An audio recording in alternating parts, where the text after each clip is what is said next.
representing the long service Unit 2 members of QP 3903 who have taught on contract at York University for 10, 15, and in some cases over 20 years. We are the old folks of QP 3903, and we are what's commonly referred to as the high intensity contract teaching faculty, the ones who generally teach 4 to 5 courses every year. We are also the ones that our university president recently referred to at the Senate meeting last week as the part-timers.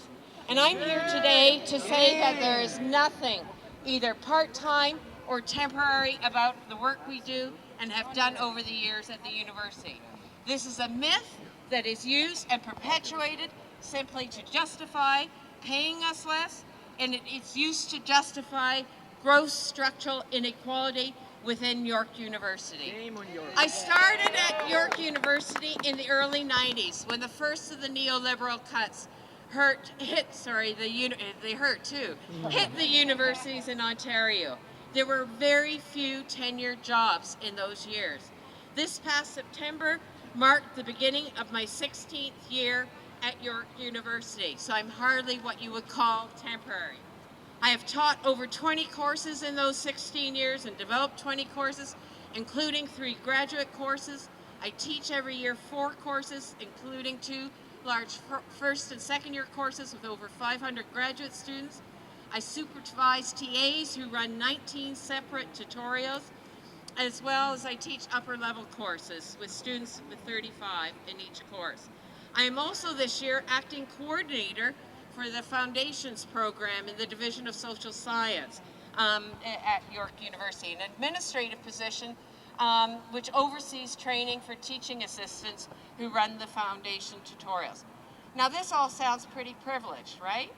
Let's talk about the reality of that work. I teach 4 days of work a week at York, Monday to Thursday. Typically I get up at 4 and 5 in the morning and work on preparation for my afternoon classrooms. I get home at 7:38 at night and in the evening and sometimes later. At least 2, often of the 3 remaining days of the week, Friday to Sunday, I use doing further preparation for my classes, writing reference letters for my students, doing marking, etc. In my books, this is not what you would call part-time work. The reality is it's exhausting, and the workload significantly impedes contract faculty's ability to focus on their own particular research interests. But we need to teach high intensity in order to meet our living expenses.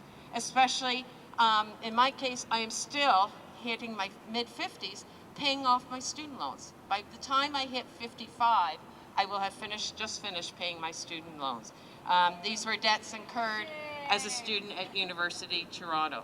Absolutely. I started my university education as a mature student and had to pay for my own studies. And it has taken 20 years because of the low wages on part-time work to pay off my student debt. My story is typical of many of the long service contract faculties of QP 393. We have been around for a long time and our labor contributes substantially to the teaching needs of the university, but we need greater job security. We still have to apply year after year for our teaching positions that we hold.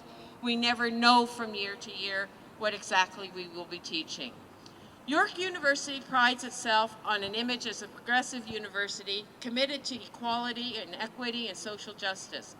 However, our strike in QP 3903's presence here today calls attention to the fact that this is not quite an accurate picture of what is happening at York. The reality underlying York's image is that most of its undergraduate teaching is done by contract faculty, many of whom are women who are paid considerably less than full-time faculty. Nearly 60% of contract faculty at York are female. Many are long service Unit 2 members, women such as myself.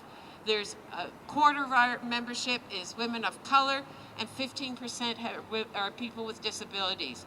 We constitute a cheap source of flexible labor for the university. Our pensions are affected by this. Most of us will be living below poverty line when we retire. We requested in our current negotiations with York the implementation of a program that would see our health benefits continue post-retirement for contract faculty. York's bargaining team, the employer's bargaining team, responded, well, you don't need to retire. You can just keep on working after 65. Shame. Shame. So I'd like to send a message to our employer today that this is not how progressive people or progressive institutions operate or act. Unit 2 members are here in solidarity, young and old, white and visible minorities, largely women, but also men, some with disabilities and many able-bodied. But we're here to say that this strike will not end until we get job security. Right on. We deserve it. We deserve it. We make a valuable teaching contribution to the university, and we've been doing this for quite a while, and we will not be dissuaded from our goals in this labor action. Thank you.